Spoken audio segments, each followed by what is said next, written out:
had everybody on my side, but I went and blew it all sky high. And now she won't even spare a passing glance.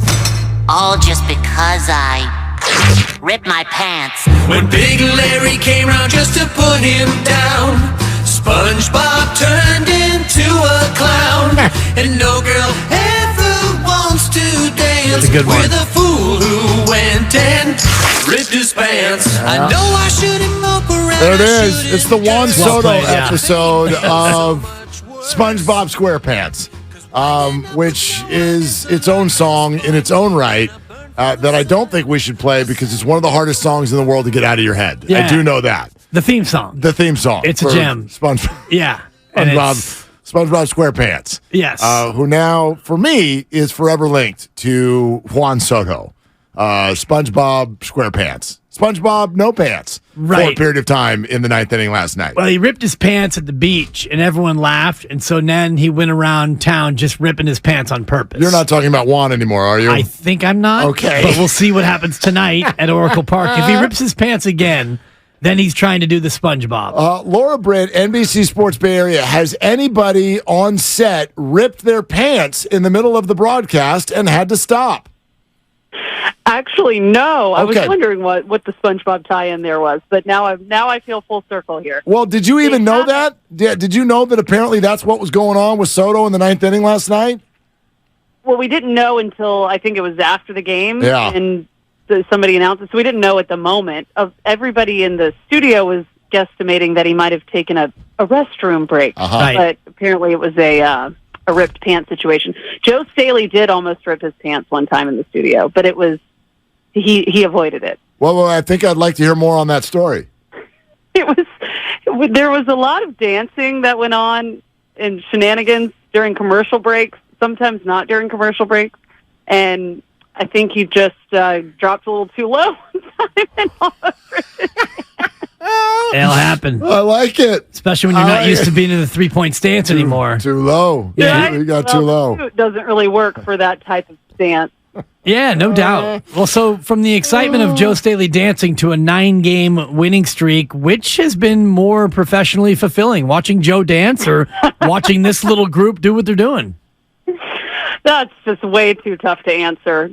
So many good things about both of those, but this has been a really, really exciting ride and honestly unexpected by what the Giants have been doing. And it's not just over the 9 games, over the past month and a half that they've been doing it. At the beginning of the season, it didn't seem like this was the outcome that we were going to be getting. Again, it's just 70-something games into the season, so there's a lot of baseball left to be played, but this has been really impressive.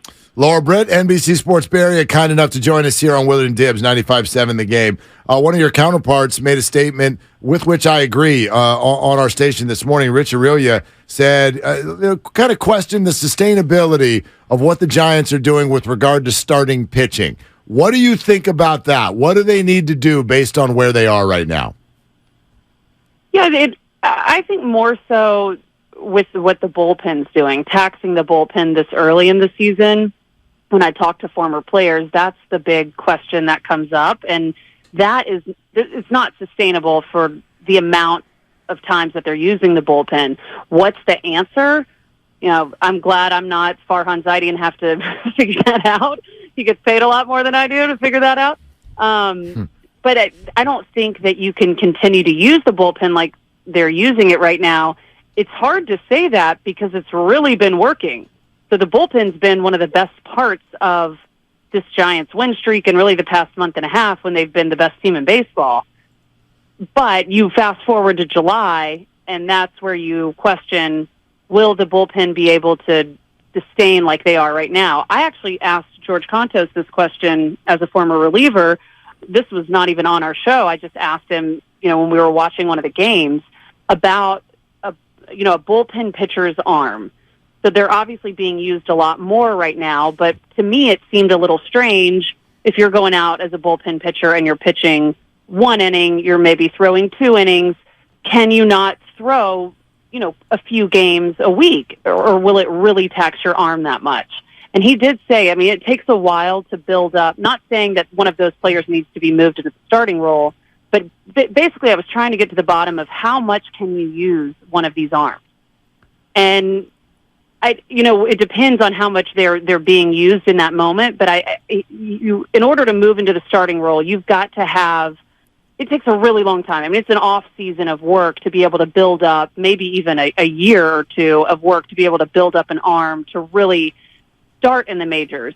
So I'd have to see numbers on when a bullpen gets taxed out or maxed out. Like, at what point are their arms too tired? Because it's, for the most part, outside of the young guys, there have been a couple of the bullpen guys that are throwing 4 innings every now and then. But if you get that from Sean Manaea, he's used to that. He was in the starter role.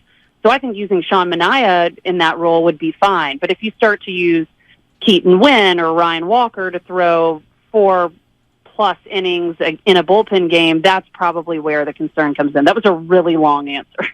No, it was a great answer, though, because Keaton Winn was going to be the follow-up, but you answered it in terms of whether or not he could do it, because he stretched out to 5 innings, and he's a guy who maybe can be a long arm. And then we saw Tristan Beck last night go 3 innings. How much are the Giants going to lean on these younger pitchers, guys who are just now making their debut as we get deeper in the year? Yeah, I think a younger guy that isn't used to being a starter, you have to be really careful. And all this stuff, I mean, the Giants have more information on this than any of us, right? They're going to be more cognizant about this because with what they're doing right now, they can really make a push. So they obviously are thinking ahead. I don't know how much you can use an arm, a relief arm, in that type of a role, especially a young guy that's not used to doing that. So I would imagine at some point you've got to, everybody who says go out and get a starting pitcher, I think that would be smart. I also don't have to work their books for the next 2 years. So, how do you plan for that? How does that fit into the puzzle? Do you want this pitcher that you bring in to stay around? Do you just want to use them this year? Those are all questions that come into play. But I do think I think having the 5 in the starting rotation is necessary when you start playing like the Giants are playing right now and have a vision of playing October baseball. You really need to have 5 starting pitchers that you can rely on. And if one of them has a bad outing, that will inevitably happen over the season, every few weeks, that's fine. You can make up for that with the bullpen, but throwing this many bullpen games, I don't think is sustainable later in the year. Right now, it's working. Laura Britt, NBC Sports Bay Area, is with us here on Willard and Dibs. Laura, we all acknowledge that this win streak has had a lot of different characteristics, different players who play the role of hero. But what has stood out to you? What is your favorite part of what has developed with the Giants? Well, that's actually probably the number one question I ask. We get a rotation of players. We request a player after a game, and we talk to them. So we typically talk to across this 9-game winning streak. We've been talking to a lot of different guys. Yep. And last night we had Jock Peterson on, and that's one of the things I've been asking the players is what's standing out to you with this team? And the answers have been almost universally the same. It's the young guys coming up. So when I ask a veteran, they always bring up the rookies that are playing at an exceptional level, but they always also add in their energy. And we as the media and fans out there listening talk about that a lot. Oh, it's a young guy bringing in energy. You have to think of the grind of a 162-game season. And if you're Brandon Crawford, you've been doing this for 13 seasons, Jock Peterson, 10+ years. They're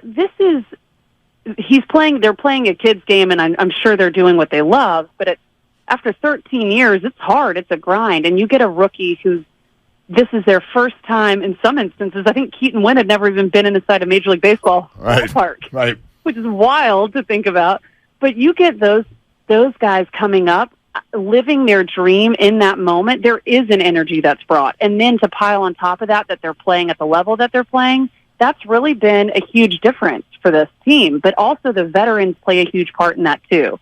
I think the most descriptive way that we saw this on television, and this is not even what we're seeing behind the scenes, was that moment when Casey Schmidt went and sat down on the dugout stairs next to Brandon Crawford, and Craw was explaining to him, different ways to be better defensively. And that is what this team is. Veterans aren't always willing to share information and aren't always as kind as these veterans are. Young guys sometimes are too prideful to go up to veterans and talk to them and ask them questions and pick their brains. The mix, the chemistry that's in that clubhouse right now is really something that's been fueling this team. And it's obviously been more than that. Luis Matos has incredible plate discipline. We've seen that. They've scored a bajillion runs over this 9-game winning streak. I think it's 76 runs over this 9-game winning streak. It's 75, 76, somewhere around there. And so their offense is figuring it out, and that's not all via the home run, which is what they were doing earlier in the season. Yeah, Casey Schmidt drawing walks as well, which is kind of fun to see after, and everyone giving him a little razzing too over the fact that he's able to look at 4 wide ones. So, Laura, if you look at the season so far, where we sit, who would you finger as the team's MVP so far? Oh, that's so hard. I got to pick one guy. Ooh, teams. That's so difficult. That's kind of, I guess, the nature of the question, though, because Mark and I did this a little bit yesterday toward the end of the show, and we were thinking about between 7 and 10 different names you could throw out, which kind of speaks to what you're saying about this 9-game win streak. Yeah, you know who really stands out to me as just consistent this season has been Lamont Wade Jr. There was a question mark there about how he would perform at first, and he's one of the best leadoff hitters in all of the majors. He's been consistent. There have been a lot of guys that have, you have the roller coaster throughout the season that, you go up and down. You have big moments, moments where you're struggling, and he's just comes in every day and delivers in some way, whether it's a great at bat, whether it's being, doing great defensive work at first base.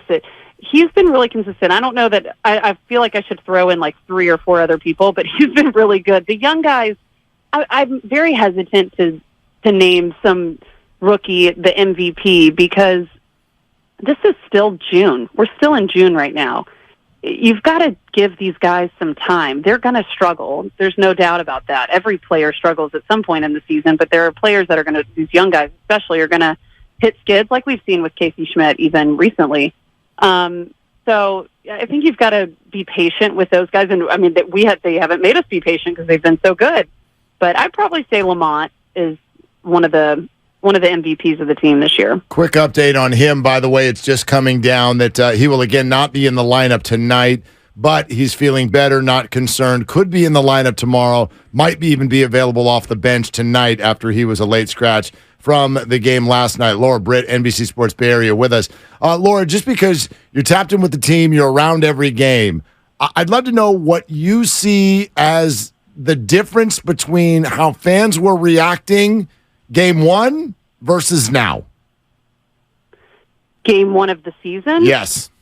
Oh, it's completely different.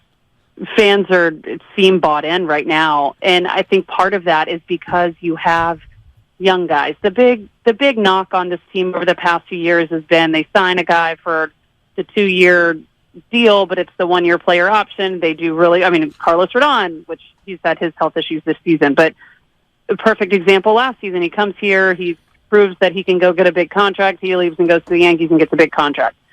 People want to buy a jersey and have it for 5 years and know that they can keep it and know that they can go to the ballpark and go see Luis Matos or Casey Schmidt or, for the past 13 years, it's been Brandon Crawford. So who are those people going to be over the next 5 years? And we're starting to see that right now. And that gets people excited. That gets people out to the ballpark to say, this is a homegrown guy. This guy came up through the farm system, and he's going to stay here. The team's bought in on him, obviously, from him coming up through the system, and they want to keep him around. There's excitement around that. The draft in Major League Baseball, we all know, is not as big of a deal as other drafts in other sports, but when you're hearing updates about a player for so long, and then you finally get to see them at the major league level and perform, I think it's exciting. And fans I think they had the largest crowd they've had all season. Was it last night or the night before? Yeah, I think the night before. Yeah, 3,000 less last night than they had Monday. Yeah, so Monday they've got the biggest crowd. That's a Monday night crowd. I know some people were off because it was a holiday for some people, but depending on where you work is what I mean. So I maybe that played into it. But yeah, it's exciting. I mean, it's a fun team to watch. There's no doubt, Laura, that's kind of what everyone's and that's when you know, like when you have to stop and think when Dibs asks you, right, who's the MVP? And you're like, I don't even know. And that's the text I get from friends all the time is this team. I love watching this team as opposed to this player, which is where I think a lot of us were focused in the offseason with the chase of the big names, you know? Yeah. Oh, yeah. And there's still going to be that. Sure. There's one name that's coming up this offseason. I mean, what do you think? Yeah. What kind of chances, Laura? What are the chances? I have no idea. It's all a guess because, you'd like to think. I thought Aaron Judge was going to come back to San Francisco. I just thought with the home tie, all of that, unless you know the player, everybody's out here guessing, okay? Let's be real, because you don't know. It's all, there's so much that goes into it. Aaron Judge has a wife. Where does his wife want to live? Is he happy in New York? Is he not? Does he want to be here? Does he want to stay with the Yankees? Does he want to play for his hometown team? Shohei Otani, I don't know the guy at all. So much of it is where you want to be located because he's going to make a boatload of money no matter where he goes. So a lot of it, I know this is not like the sexy, fun answer, but that's real. That's what it is. Yep. A lot of it is just where the player wants to be. And I have no idea where Shohei Otani wants to play. I know he wants to play somewhere that will let him play as a two-way player, but I don't think any team that gets him is not going to allow him to do that. So I think that, he's on the West Coast already. There's that. Yep. There's that. You said short drive, an 8-hour drive up the coast, and you're here. So I don't know. It's so dependent on, maybe he has some team that he followed his whole life and grew up cheering for and has some dream that we don't know about that he wants to play for them. I don't know, but I think the Giants are going to make a hard push. I wouldn't see why not. I think every team that's smart would make a hard push to get him, a generational talent. So I know that's not like a definitive, he's coming here. I'm not rallying the fan base here, but that's just the truth. I speak truth. I love it. Laura, we're having one of those weird radio moments where we're talking to you and we're watching you on the replay on the TV. It's crazy. In our room so right sorry. now. So your voice is it's overwhelming us right now. I apologize. Flip the channel. I'm just kidding. Yeah. Keep it on NBC Sports Bay Area and tune in tonight at 6. Have you ever had that? You ever like walk into a bar and then there's you and people are like, wait, you're here and you're there and what's going on? Yeah, I don't get out much. Right. So Yep. I have got 3 small kids, so I'm pretty just go to work, go home. But there was one night last season, oddly enough, when a bunch of our crew, after a late night game, we decided to go over. What's the arcade place in? What's it called? Oh, I can't think of it.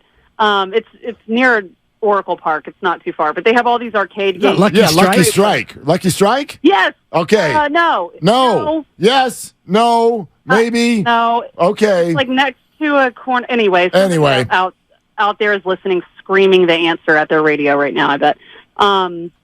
But we went there, and the show was on, so we were all still in our clothes that we were just wearing because we had just gotten off the show, and it was really funny to see everybody start to react and figure. They were like, "Wait a second, hold on." Yeah, wait a minute. Crew, so that was pretty fun. You're in 2 places at once. Well, you're used to that as a mom of 3, so we'll let you get back to that and get ready for tonight's game. Laura, thank you so much for hopping on.